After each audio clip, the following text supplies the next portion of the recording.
led demonstrations, anti-government protests. From where you sit, what Kenya experienced in 2024 and 2025, is it enough to be termed a revolution? Yeah, it is enough. And yeah, it is enough to be termed a revolution. And currently, I think the country felt what we did as young people, and they are responding to our demands. So to me, it is enough to be termed a revolution. Right. Yes. One would argue that, there wasn't really much results that were felt after. What we just saw was, coming together of the opposition and the government and a few changes in cabinet. But largely what people wanted was, the president to leave office, for a couple of people to leave office. So one would argue that that wasn't the result that was expected then. What we know is a number of people left the office. And whether or not the president still lives in fear up to date, and if there is anything the president fear, is the face of any young man or young person in this country. Right. So to us, we achieved it, and the regime is living in fear, and that's what we wanted. We never wanted these people to take us for granted. Like the president would come last time, appoint any person, CAS, any other thing. So right now, as you all know, the positions of the CAS was scrapped off. A number of changes here and there. The youth invaded the parliament, and parliamentarians are now living in fear. They're even creating a certain path down from the parliament that is connecting them with the tunnel. There is a tunnel now that is connecting them with was it the other road? The expressway, with an M-Pesa and the kiosk and everything. We achieved what we wanted to achieve. And now we are going to make it even a reality in 2027. Yeah. I mean, if you look at just the progress within the year, since 2024, we all remember the invasion of parliament, to 2025 marking 1 year. And there are a lot of divisions, particularly among the young people, or just how far things could have gone. And we all know, what the Constitution allows and what the Constitution does not allow. But, 1 year later, actually a few months later, really, would you measure the success of that revolution as something that you actually achieved, putting in mind that we seem to have just gone back to same old ways within the government? We achieved to a certain percentage. The only problem is the youth came into the game with an unstructured revolution movement. Unstructured? Yeah. Okay. There was no leadership, there was no anything, and then the political class, the opposition, came and took and captured the movement. Now anybody else, all the opposition are now the Gen Zs. You see Kalonzo Musyoka is a Gen Z, Rigathi Gachagua is a Gen Z, Matiang'i is a Gen Z, and the young people lack leadership, but they had at least the focus and the ideas of what they wanted to achieve. To a percentage, I can give it 50% they achieved what they wanted to achieve. But at least 50% we did not achieve because of lack of leadership. The likes of the people who showed up as the leaders, the fear of these people will be bought, like Morara Kebaso, the Kasmuel, and all these people. Now they are all gone in bed with the government of the day. Right. Yeah. So who should lead this group of people? Definitely, any movement must have a leader. Yeah. Should it be a young person? Should it be a young person? There is no way we'd call ourselves the Gen Zs and then we are led by Rigathi Gachagua. That's a scam. To me, it must be led. It must be a youth-led movement. Yeah. And that is where perhaps the biggest bone of contention is. Yeah. They came into the forefront with the leaderless, partyless, tribeless sort of mantra. And when one leader stands up, a group would come out and say, so and so has been bought, or at least we should not belong to any political party.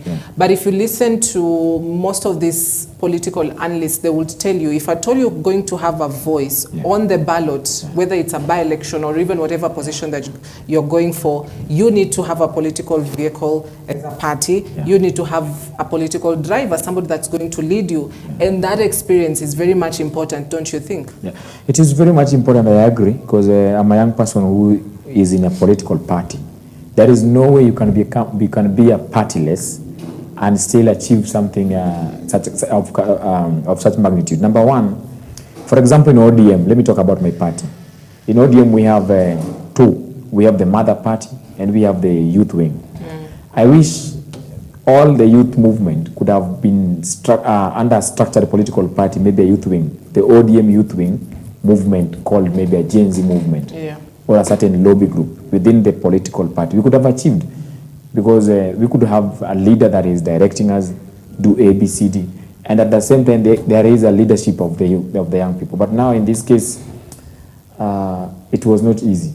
It was not easy. Just meeting in town with a stranger, then you have a flag and water and a selfie, and you are running, and you don't know whether the person is next to you are demonstrating with is an NIS person, is a DCI person, is a police officer. So that was, I think, the fact that we lacked structure, the young people lacked structured leadership of the third term, second term. There is a governor to achieve such things.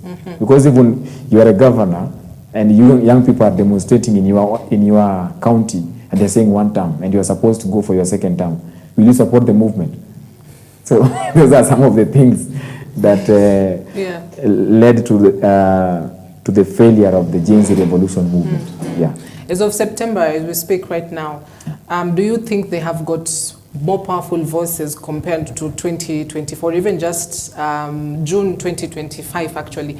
As we speak right now, do they have that voice, or have they lost it somewhere in between? They have lost it, and they'll keep on losing it until 2027. Because you see the Kenyan politics is ethnic based, and the more we approach the electioneering period, is the more people realize which tribe they belong to. And that one, I think we are going to lose. The young people are going to lose their voice even more. Because now you're like, we are from A, B, C, D, we belong to this political party. Like you see, Rigathi Gachagua is forcing everyone who is coming from Mount Kenya that you are supposed to join DCP. And the noise on TikTok and all these areas about the young people. So all the young people have gone to sing one term as I think as a formality, maybe to seek in search of likes and a great following on social media, but with no clear agenda of what they want to achieve. For example, is it in Malava that I saw on news that there was not even one young person who came out to vie for a position of the MP? What does that show you? Definitely. We had one young person from UDA party, the son to the late Malulu Injendi. But I don't know why they never saw him as a young person. He lost the primaries because, it's a party primary. So if you lose it, that means people, are following a different ideology. So right now it is a race of the old people in Malava. There is no young person in the race, the by-election. And will that, if this is a by-election and it reflects that, will that change come 2027? Maybe it will. The difference might be very, very thin, probably, Okay. Now, you say the Gen Zs have lost their voice as of September, and yet you've also said that the opposition are the Gen Zs. And so it sounds like an oxymoron. I mean, they've lost their voice, and yet they're the opposition. How will that work? No, they have been duped. The Gen Z have been duped because when Rigathi Gachagua went to USA and came back, he's not the same Rigathi Gachagua we used to see. What has changed? I don't know, he's not even speaking. Another one is the Gen Zs are now trooping to, I thought the Gen Z movement was going to end up being a political party of the young people. And there are Gen Zs who are trooping to ODM party as well? Yeah, currently we have a number. And so, I mean, shouldn't it be the same? Some who are aligning with DCP, some are aligning with ODM party. Isn't that what the democracy space allows? That one is the democracy, but now there is something they were fighting for. There was even a time they were trolling my party leader. You see? But ODM is a party with a clear structure, even for the youth policy, for the youth party, the youth league. We have our clear agenda, what we stand for. So when you join the political party of ODM, definitely you will have to realign yourself with the political party's agenda. But some of these new political parties, nobody even understands the agenda, apart from singing one term. They have not come out clear, they have not done their election, their primaries and all these things. So we are still waiting for them to plan themselves well. So right now the Gen Zs have lost it. It is now a race of political parties. That is what is there in the public domain. And there, I've not seen any Gen Z who is willing to go for an independent, to be an independent candidate. They could have done that in Malava. I wanted to see what is going to happen. You know, it's not just Malava that's having by-elections. I think in my case, I've picked Malava for my case study. Why? Do you have some interest in Malava? No, I don't. And we are here in Kariobangi. But Kariobangi have a number of young people, but they are in political parties. I was still waiting to see that move of the young people in Kariobangi here by election, because this is now in the capital. Could be the enforced disappearance. Certain young people who've got perhaps followers or maybe a massive following online. And so does that also contribute perhaps to the slowing down of the movement, that yes, I'm going to speak out, but at the end of the day, it's me they're going to come after, and then, you know, you go missing a couple of days, you know, you come back and you've sort of changed. Doesn't that as well slow down this movement? Yeah, that also contributed, but not that much, but it contributed. The fear of losing your life or battling it alone in court. But you see, another thing that caused was when the political parties were in the position, captured the movement. So what they started doing, they started also staging abductions, whereby somebody announced himself that he was abducted, but in the real case, there was no abduction.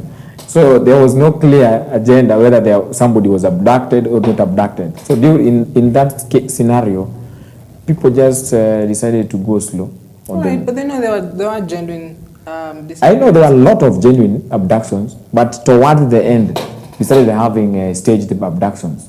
For example, the case of the MP, is it real MP? Who abducted himself, and up to now he have never come out and told the Kenyans what happened exactly. So such things, you understand, towards the end, people started seeking sympathies from Kenyans. If you have realized you have done nothing, you abduct yourself, or if you realize you want to maybe achieve the public attention, you want maybe a big following and everything, you announce yourself, you are lost, and then later on you are found. And these people, when they are found, they're not even telling Kenyans what exactly happened. Because I believe, I'm an activist, I believe somebody should just speak out, irrespective of what. We've gone through these abductions as an ODM youth leader during the former demonstration. Azimio demonstration. Yeah. Right. And we used to speak. We would be brought to out, like, what happened? You're like, I was beaten with a certain police officer here. His name is so-and-so in a certain police station. And the police officer would have maybe, you just have to speak out. That's the only way you can defeat any given regime. Yeah. Okay. Now, let's turn our focus to the IBC, who have, are eventually going to roll out the registration exercise. I believe is going to start next week. Yeah.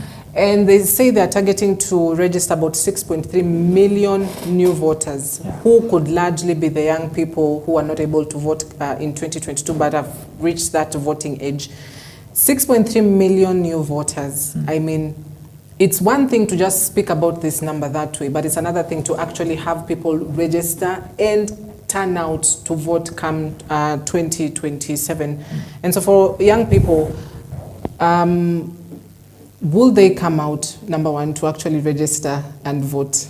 Yes, they are going to turn out.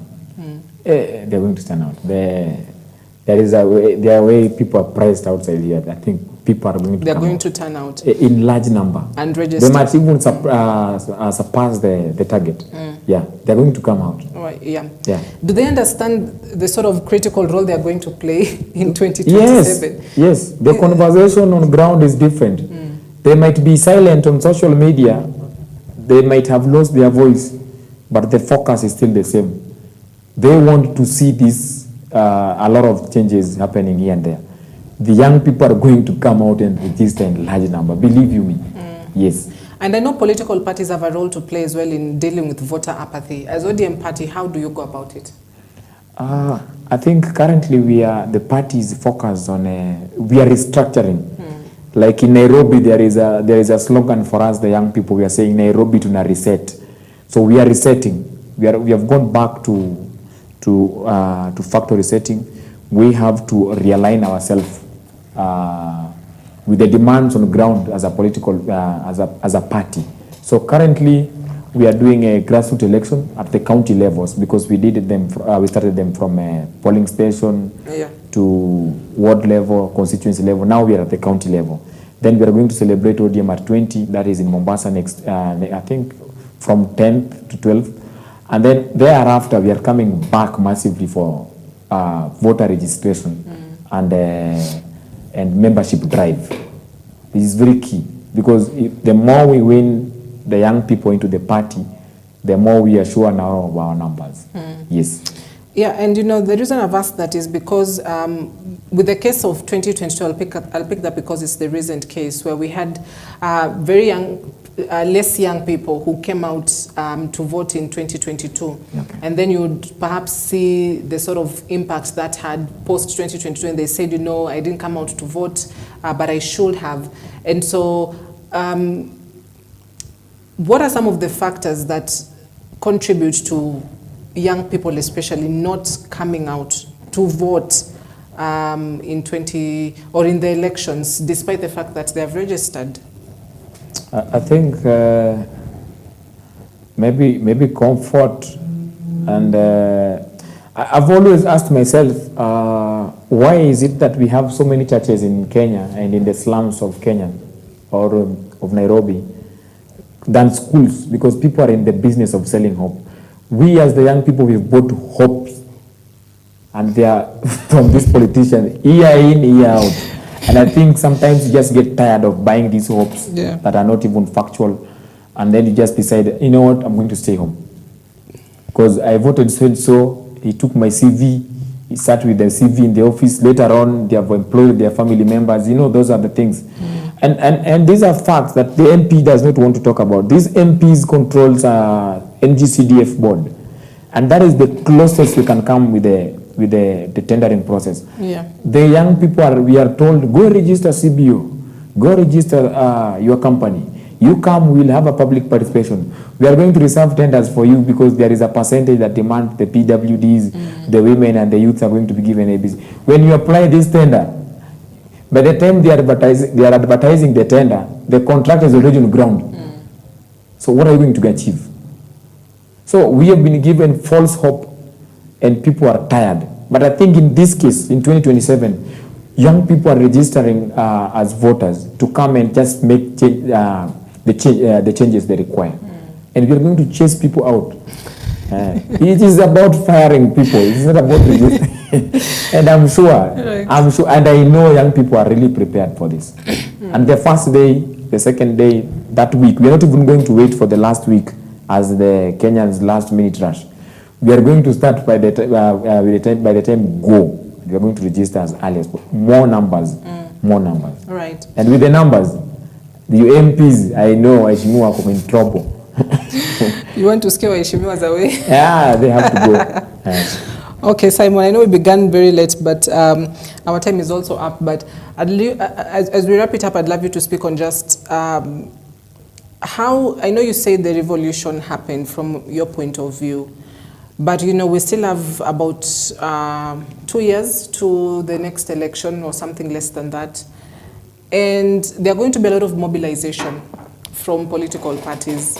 You know, perhaps ODM will be one of them on trying to capture these young people. You've got various parties, DCP, DAP, you've got Wiper Party. And would you advise a young person to join a political party or to align themselves with a certain political party, whether they're going for an elective seat or not? And how different should that be to somebody who decides to go an independent way? Yeah. I think I think for me, I'll advise any young person outside there to join a political party. There is no way you can. A lone ranger suffers, and a lone ranger doesn't go far. There is no way we are going to be a lone rangers in this political struggle. It is a political process. We have to join political parties to increase our bargaining power as a young people. Number one, within those political parties, we can bargain for positions from the party leadership. We can bargain for positions in assembly. We can bargain for position in any government entity. But outside here, as a lone rangers, there is nothing we can bargain for. You will go for an election, you lose or you win.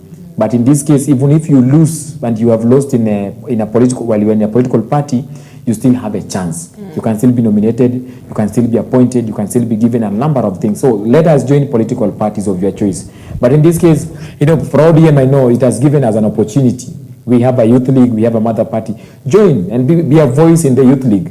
You will increase, because Raila is going home. So who is going to be the next Raila of ODM? It may probably is you, who is now leading the demonstration outside there. Now that you said he's going home, what do you mean he's going home? He will have to retire sometime. Yeah.